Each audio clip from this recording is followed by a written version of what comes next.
So hello guys and welcome back to my channel. This is Amir Kirtikar and I'm a second year MBBS student at GMC Mumbai. First of all, let me begin this video by wishing you guys a very happy Independence Day. We are celebrating the 75th Independence Day this year. So आज़ादी का अमृत महोत्सव चालू है. So yeah, तो मैं JJ hospital ये time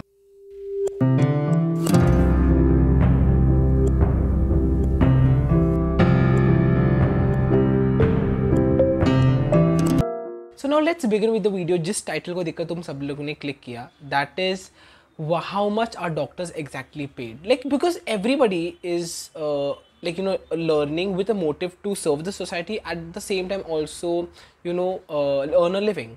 So for that purpose, we need to know that the profession in which we have got or we are going to get into, how much are we exactly paid in that profession. So let's begin the video today. That is doctor's salary in India.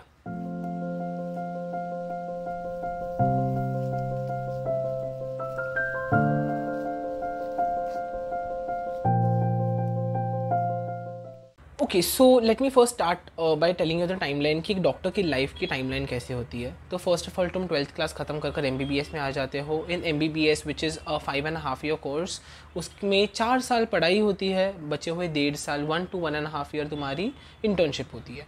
तो you start earning a stipend from internship itself. तो internship में exactly कितने पैसे मिलते हैं उससे शुरू करते हैं. So the first thing we are going to talk about is internship. तो इंटर्नशिप में on an average in India you are paid anywhere between 15,000 to 20,000 which is average. कुछ स्टेट्स में इससे कम है. फॉर एग्जाम्पल महाराष्ट्र में the average intern stipend is somewhere around 12 to 13K, whereas in some other places like AIIMS and all, the stipend is a bit higher. And कुछ states में तो stipend 23-24K per month तक भी जाता है. सो ये stipend जो होता है वो तुम्हें सिर्फ वो मंथ्स के लिए मिलता है कि जब तुम एज ए इंटर्न काम कर रहे हो.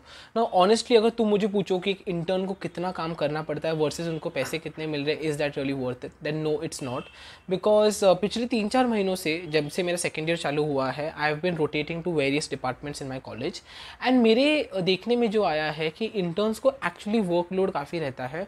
इनफैक्ट उनका काम डॉक्टर के हैसियत का काम उनको इतना मिलता नहीं करने को. Most of all they have to do the scut work मतलब छोटे मोटे काम करने होते हैं. एंड उनसे भी बड़े होते हैं उनके नाइट शिफ्ट. तुम्हें इंटर्नशिप में बहुत सारे नाइट शिफ्ट्स करने पड़ते हैं. तो उतना एक महीना भर तुम्हें वो डिपार्टमेंट में काम करने के लिए you just get paid around 15,000 rupees. Of course 15,000 per month at the age of 23-24 is not a sufficing income for an intern. So yeah that is one thing. तो वो चलता है 1 से 1.5 साल के लिए. Know the next part of a doctor's life is residency. So residency यहाँ पे 2 तरीके होते हैं कि एक तो कुछ लोग MBBS कर आगे स्पेशलाइज करते हैं और कुछ लोग होते हैं जो MBBS कर आगे स्पेशलाइज नहीं करते. Most of the people opt for residency because they want to specialise into a particular field of medicine, like it could be anything. तो रेसिडेंसी में इंडिया में तो according to the level of residency तुम्हारी level कौन सी है, मतलब तुम JR1 हो JR2 हो, I will explain this terms to you. तुम्हारी सैलरी काफ़ी फिक्स्ड है. तो रेसिडेंसी का भी सेम चीज़ है because as these things come under the state medical council, तो इसकी वजह से इसकी भी salary state to state vary करती है रेसिडेंसी की. But by and large it is a bit better than what it was in internship. So residencies in India range anywhere from 3 years to 7 years. तो कुछ specialities होते हैं जिनके residencies सिर्फ 3-3 साल के होते हैं. कुछ स्पेशलिटीज़ होते हैं जिनके रेसिडेंसी 5 to 7 years के होते हैं. ठीक है, mostly surgical fields have a longer residency compare to the medicine fields, but ऐसे कुछ नहीं है. कुछ मेडिसिन फील्ड्स के भी रेसिडेंसीज काफ़ी बड़े बड़े होते हैं. तो लेट्स स्टार्ट टॉकिंग अबाउट कि JR1 is the junior resident 1. उसके बाद में जूनियर रेसिडेंट 2 होता है. उसके बाद में you become a SR, that is a senior resident. And उसके बाद तुम लेक्चरर बन जाते हो वही तुम्हारे कॉलेज में. ठीक है, mostly it is a academically associated college, तो तुम लेक्चरर बन जाते हो. तो JR1 in India earns anywhere from 60,000 to 90,000 per month. ना तुम्हें लग रहा रहेगा कि ये सैलरी तो काफ़ी अच्छी सैलरी है एक डॉक्टर के लिए, बट तुम एज क्राइटेरिया भी पकड़ो. जब इंसान रेसिडेंसी में जाता है then that person is somewhere around 25 to 26 years, number 1. And number 2, उसके बाद में तुम्हें लगता रहेगा कि रेसिडेंसी में कम काम रहता है, बट रेसिडेंसी में भर कर काम रहता है. In fact I just feel that the JR1s are the people who are the most struggling in the whole medical cadre, just for simple reason because तुम MBBS में तुम्हें कोई लाइबिलिटी नहीं होती, बराबर, कि मतलब पेशेंट तुम्हारे हाथ में 100% सौंपा नहीं जाता. And you you are of course not expected to know everything. Like जब भी हम लोग वार्ड्स में जाते हैं तो कोई मेरे ऊपर पेशेंट को नहीं भेज रहा. Of course I assist doctors and other people in their work, but of course I am still in the learning process. But जब तुम रेसिडेंसी में जाते हो, you are a lot more responsible for different things than you were. So JR1 का काम बहुत difficult रहता है. उनको JR2 से सबसे प्रेशर रहते हैं. उसके ऊपर उनकी रिस्पॉन्सिबिलिटी रहती है कि जो तुम्हारे जूनियर इंटर्न्स है उनके साथ कोऑपरेट कर बाकी सारी चीज़ें करना. तो their work is really difficult. तो 60 to 90,000 salary is decent, but somewhere I feel that they deserve more than that. Now let's start talking about the next thing that is JR2 and उसके बाद में senior residency. तो वो stage ऐसी होती है कि तुम तुम्हारे फील्ड में टूवर्ड्स द एंड पहुंचते जा रहे हो, of please your academic phase. तो वो टाइम पर तुम्हारी salary ranges anywhere from 90,000 to 1.5 lakh per month of course. But अभी ये स्टेज पर आई वुड से कि ये सैलरी जो है ये अगेन सब्जेक्टिव है. It varies from state to state, because I told you that this thing comes under the state medical council, not under the national medical council. तो बस वही बात हुई है कि एक SR के क्या क्या काम होते हैं. तो सीनियर रेसिडेंट के काम होते हैं कि वो सारे तुम्हारे जो MBBS स्टूडेंट्स हैं उन्हें वार्ड्स में वो टीचिंग सेशंस ऑर्गेनाइज करता है. सीनियर रेसिडेंट को भी काफ़ी काम रहता है. लाइक वो कुछ रिस्पॉन्सिबिलिटीज़ जूनियर रेसिडेंट्स को दे सकते हैं. बट अभी ऐसे हो जाता है कि कंसल्टेंट के बाद the next of kin person in the ward is the senior resident. तो कुछ भी हो जाए तो सब लोग आकर उसको पकड़ते हैं. एंड सीनियर रेसिडेंट पर ज़्यादा अकेडमिक रिस्पॉन्सिबिलिटीज़ होती है. तो इसकी वजह से ये सैलरी डिसेंट है. बट अगेन तुम ये पकड़ कर चलो कि a senior resident is a person anywhere from age of 27 to 30 years. Like ये तो मैं एवरेज एज बता रहा हूँ कि ये एज में एक इंसान सीनियर रेसिडेंसी में आता है. बिकॉज रेसिडेंसी 3 से 5 साल की होती है, मैंने तुम्हें बताया. तो अगर if I start my residency at the age of 24-25, then the time I'll be becoming a senior resident would be somewhere around 27 to 28 years or 26 to 27 years. तो वो टाइम पर भी तुम इतने ही कमा रहे हो. एंड एक्सपेंसेस तो ऑफकोर्स बढ़ते रहते हैं. We are living in a country जहाँ पे इन्फ्लेशन तो होना ही है. तो बस वही एक होता है issue. And also like at the age of 26-27 you have a lot more responsibilities in life. मतलब ज़िंदगी में जो रिस्पॉन्सिबिलिटीज़ अभी मेरे ऊपर है as a 20-year-old MBBS student, वो रिस्पॉन्सिबिलिटीज़ मेरे ऊपर एज अ 28-year और 30-year-old मैन नहीं होंगे. मेरे को बहुत सारी ज़्यादा रिस्पॉन्सिबिलिटीज़ रहेंगे. Correct. I have to sustain my own self. अभी तो my parents are sustaining me. I am just managing my menial खर्चा, but otherwise my parents are sustaining me. But after that I have to sustain my own self. तो खर्चा भी काफ़ी ज़्यादा होता है. Now let's start talking about कि MBBS हो गया, उसके बाद में तुम्हारी रेसिडेंसी मतलब तुम्हारा पोस्ट ग्रेजुएशन हो गया, उसके बाद क्या होता है. तो उसके बाद जो होता है उसके बाद में you opt for a job. तो जॉब जब तुम करते हो तो ऐसे नहीं होता. Of course you can not just start a clinic like no right there. Because बात ऐसी होती है कि yet then you are considered a bit mature in your field, because you don't have a lot of hands-on experience throughout your MBBS and like in your field. And okay, अगर तुम residency की बात करो तो residency में तो तुम सीख रहे थे, right. You were not actually practising as a surgeon और as a medicine doctor right away in your residency. तो उसके बाद अगर हम बात करें तो गवर्नमेंट में सैलरी जब होते हैं तो गवर्नमेंट में तो तुम्हें असिस्टेंट प्रोफेसर का जॉब मिल जाता है after your residency is over. Lecturer या फिर असिस्टेंट प्रोफेसर का जॉब मिल जाता है. तो उनकी सैलरी कहीं पे भी 1.5 to 2 lakhs के बीच में जाती है.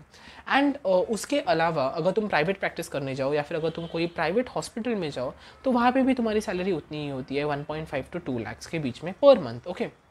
तो या that is the time you can say कि थोड़ा तुम्हारी जो ड्रीम्स थे कि डॉक्टर बनने के बाद आई will be leading a lavish life and वो सब थोड़े formulate and you start seeing things in a more broader perspective. Because okay, 1.5 to 2 lakhs salary in a country like India is quite a good salary of course. but तुम age criteria भी रखो. ये salary almost तुम्हें तुम्हारे 30s के early 30s में मिलेगी if things go according to your plan. You know मतलब अगर तुम्हें फर्स्ट अटेम्प्ट पे तुम्हारे नीट PG क्रैक हो जाए, तुम्हें अच्छी रेसिडेंसी मिल जाए, तुम्हारी रेसिडेंसी पूरी टाइम पर ख़त्म हो जाए, सब कुछ अगर if everything falls at place तो तुम्हारी सैलरी इतनी रहेगी. उसके बाद में तो असिस्टेंट प्रोफेसरशिप कुछ साल करनी पड़ती है, somewhere between 5 to 10 years. And उसके बाद में आता है associate professorship in government colleges. तो गवर्नमेंट कॉलेजेस में एसोसिएट प्रोफेसरशिप में तो सैलरी और बढ़ जाती है. It is somewhere between 2 to 2.5 lakhs, but it is good. Like it's almost twice the salary of what you were earning 5 to 7 years ago. वो सब है. एंड उसके बाद finally after all that pain you become a professor, you become head of the department and now you are nearing your retirement and all. तो तभी तो salary काफ़ी ज़्यादा रहती है. मतलब 3.5 4 lakhs तक भी जा सकती है. है। तुम अगर कोई बोलते हैं ना, तुम अगर कोई मैनेजमेंट रिलेटेड पोस्ट ले लो तो तुम्हारी सैलरी और भी ज़्यादा होती है। For example dean, assistant deans, इन लोग की सैलरीज तो it goes from 4 to 5 lakhs, but this is at the age of 45-50 के बाद वाली उम्र की बातें हैं ये सब सारे। तो that's what I wanted to make. ये तो सारा हो गया तुम्हारे गवर्नमेंट का। अभी लेट्स टॉक अबाउट प्राइवेट। तो प्राइवेट प्रैक्टिस में what I have seen is that private practice में there is no particular amount जिसको मैं लेबल करूँ, बट ऑफकोर्स मैं स्पेशलिटी के अकॉर्डिंग बता सकता हूँ कि कौन सा डॉक्टर कितना कमाता है। तो लेट्स स्टार्ट कि इंडिया में सबसे हाईएस्ट पेड ये रेसिडेंसी कौन सी है, या फिर हाईएस्ट पेड स्पेशलिटी कौन सी है। तो देखो ये चीज़ सब्जेक्टिव है बिकॉज ये चेंज होते रहता है। Because a few years ago surgery was a very brilliant and a very highly paid speciality, but अभी surgery is not that of a highly paid speciality. It is yet one of the good paid specialities, but अभी fields like radiology, dermatology are really gaining more insight. Radiology तो वो time से था, radiology तो has always been at number 1। Dermatology काफ़ी है, cardiology है, neurology है, एंड सर्जरी का ऐसा है कि orthopaedic surgeons really earns well. General surgery वाले लोग अच्छा कमा लेते हैं, बट एंड ओके एक super specialised doctor in the age of 35-40 कितना कमाता है पर मंथ। तो if have to give you a figure, then a super specialised doctor earns quite a decent amount per month, somewhere between 20 to 30 lakhs per year. Yeah, that's the actual amount, like 20 to 30, उससे भी ज़्यादा जा सकता है, but मैंने तुम्हें एक rough average range बता रहा हूँ। तो now talking about the thing कि सच्ची में क्या हमें पैसे देखकर हमारे स्पेशलिटीज़ चूज़ करने चाहिए या पैसे देखकर MBBS में आना चाहिए, तो the answer would be no, because medical field has a lot to offer to it and it is lot more than money. I will tell you there are fields in the whole world की जहाँ पे इतनी मेहनत, इतनी पढ़ाई ना किए बिना तुम्हें इससे ज़्यादा पैसे, इससे ज़्यादा सैलरी मिलती है।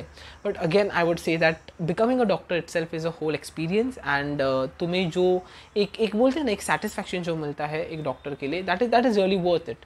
एंड मैं बोलूँगा कि even when see I am too mature at my age, but मैं बोलूँगा कि personally whatever I have seen with my seniors and all, बहुत कम लोग होते हैं जो पैसे को देख कर स्पेशलिटीज़ चूज़ करते हैं। Most of the people resources and secondly उनकी फ्यूचर इंटरेस्ट्स कैसे इंक्लाइन होते हैं उसके अकॉर्डिंग ये देखते हैं residencies. That would be all for today. तो मैंने तुम्हें बता दिया है कि ये कैसा है। I will be making a part 2 of this video because I still don't have a lot of idea about the private practice things. In fact I am thinking about starting a series very soon where I will get one consultant from each specialty to talk about their specialty. Now this is idea to be formulated in the future. I have a lot of plans with respect to this channel. Just पिछले कुछ दिनों से मैं videos इतने consistently upload नहीं कर रहा था because there has been happening a lot of damage over here and also I was not keeping well. Plus मेरे एग्ज़ाम्स थे तो काफ़ी सारी चीज़ें क्लम्प्ड अप थी, तो क्लटर्ड थी। तो बस now things are slowly getting better, and yeah, we are going to get back with double vigor on this channel. So if you're new to the channel, don't forget to hit the like button, don't forget to subscribe to my channel, that is Medico Musician, because I come up with a lot of content related to medical life, music and a lot of stuff. So, and thank you for being the constant support in my life, because yeah, so that's all for today. So take care, see you all in the next video, take care and bye bye.